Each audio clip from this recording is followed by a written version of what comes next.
জানা গেছে এদিন সকালের দিকে মারুতি গাড়িটি গাজলের দিক থেকে মালদার দিকে যাচ্ছিল, কিন্তু পান্ডুয়ার সিটকামহল 12 নম্বর জাতীয় সড়কের উপর হঠাৎ করে এই চলন্ত মারুতি গাড়িতে আগুন ধরে যায়। দেখতে দেখতে দাউ দাউ করে আগুন জ্বলে ওঠে। আগুন দেখে চালক গাড়ির স্টিয়ারিং ছেড়ে তৎক্ষণাৎ বাইরে বেরিয়ে যান। কেন হঠাৎ করে চলন্ত গাড়িতে আগুন ধরল তা নিয়ে ধোঁয়াশা তৈরি হয়। তবে প্রাথমিকভাবে স্থানীয়দের অনুমান, যান্ত্রিক গোলযোগের ফলে শর্ট সার্কিট থেকে এই অগ্নিকাণ্ডের ঘটনা ঘটেছে। গাড়ি দিচ্ছিল, টাকা দিয়েছে, এই গাড়িটা পুড়ে গেল। গাড়ির যে অবস্থা,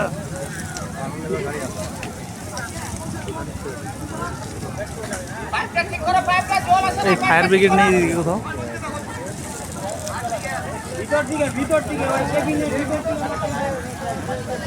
বন্ধ করে দেবো। লোকগুলোকে দেখাও, লোকগুলোকে দেখাও। হ্যাঁ। লোকগুলোকে দেখাও।